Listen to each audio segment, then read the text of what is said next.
Hello दोस्तों, क्या हाल है। तारीख 27 अगस्त 2026 दिन गुरुवार, हिंदी तिथि श्रावण मास की पूर्णिमा। और आइए बात करते हैं आज के मुख्य समाचार और देश भर की तमाम बड़ी खबरों पर नजर डालते हैं। सबसे पहले बड़ी खबर नेपाल से। रसुआ इलाके में अचानक आई भीषण बाढ़ से भारी तबाही मचा दी। बड़ी संख्या में लोग लापता बताए जा रहे हैं, जिसमें भारतीय नागरिक भी शामिल। हालात को देखते हुए भारत ने नेपाल को हर संभव मदद का भरोसा दे दिया। भारत और चीन से जुड़ी इस वक्त की सबसे बड़ी खबर। एनएसए अजित डोभाल की बीजिंग यात्रा के दौरान सीमा विवाद और दोनों देशों के संबंधों पर अहम बातचीत हुई। अब अगली वार्ता भारत में होने की उम्मीद।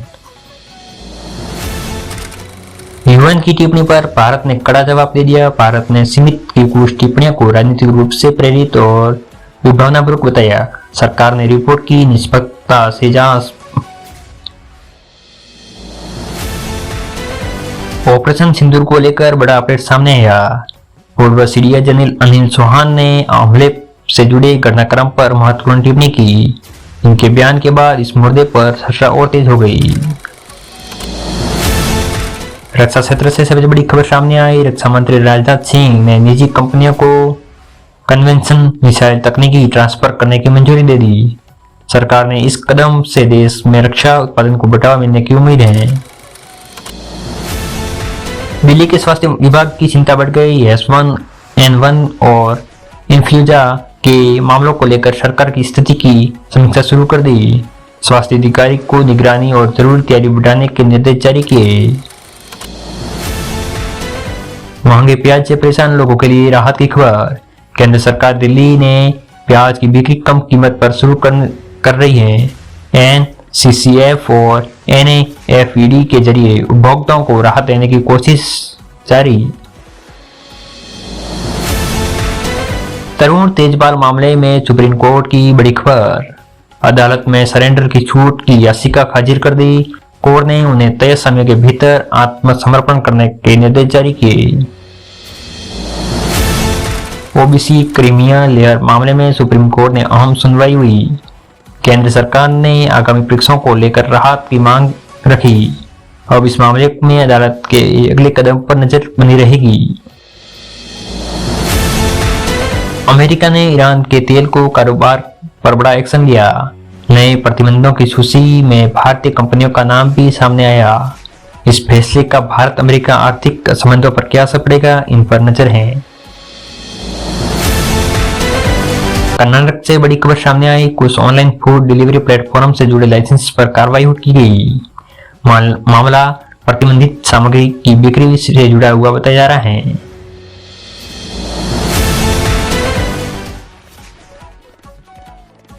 दिल्ली की महिलाओं से जुड़ी बड़ी खबर सामने आई।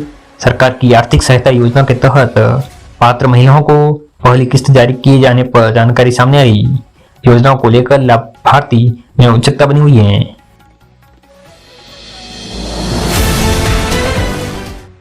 जस्टिन श्रीकांत विदेशी यात्रा पर। उनकी जर्मनी और ब्रिटिश यात्रा के दौरान न्यायिक और संस्थागत मुद्दों से जुड़े कार्यक्रम होने हैं। वित्त मंत्री निर्मला सीतारमण कनाडा में हैं। वहां आर्थिक और वित्तीय मुद्दों को लेकर महत्वपूर्ण बातचीत हो रही है। दोनों देशों के बीच आर्थिक सहयोग बढ़ाने पर चर्चा की जा रही है। राजस्थान हाईकोर्ट से जुड़ा अहम प्रशासनिक मामला सामने आया। सुप्रीम कोर्ट ने न्यायिक प्रशासन और स्थानांतरण से जुड़े मुद्दे पर चर्चा हुई। मामले पर आगे की कार्रवाई का इंतजार है। टीएमसी के बागी सांसदों से जुड़ी बड़ी खबर। लोकसभा सचिवालय के आयुक्त याचिका पर नोटिस जारी किया।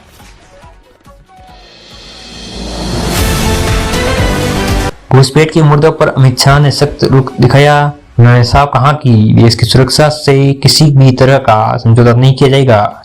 इनके बयान के बाद राजनीतिक बहस तेज हो गई। नेपाल की बाढ़ के बाद बिहार में भी अलर्ट जारी। गंडक नदी समेत सीमावर्ती इलाकों पर प्रशासन की नजर है। एनडीआरएफ और राहत एजेंसियों को जरूरत पड़ने पर तत्काल कार्रवाई के लिए तैयार रखा गया।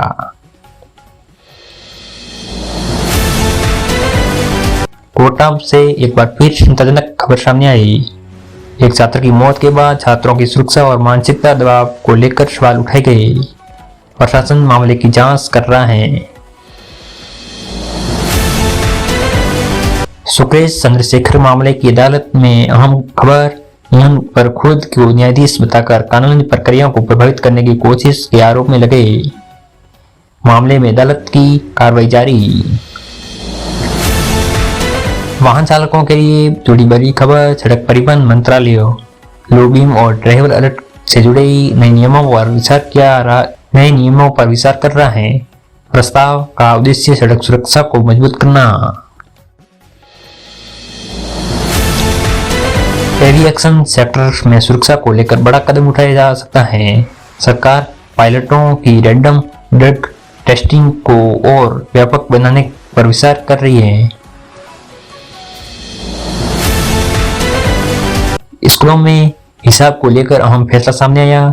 इलाहाबाद हाईकोर्ट ने स्कूल ड्रेस कोड से जुड़े मामले में महत्वपूर्ण टिप्पणी की। फैसले में राजनीतिक प्रक्रियाओं भी सामने आई।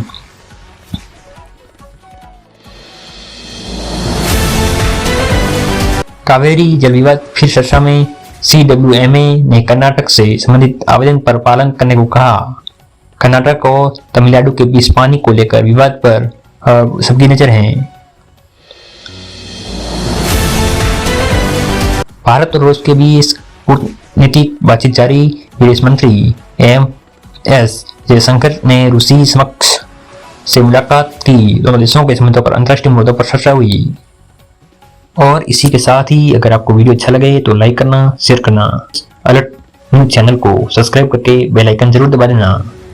ऐसी ही समाचार सुनने के लिए, ऐसी ही जानकारी महत्वपूर्ण समाचार को देखते रहने के लिए ओके, ख्याल रखिए अपने और अपने परिवार का। मिलते हैं नेक्स्ट अपडेट के साथ। जब तक जय हिंद, जय भारत, वंदे मातरम।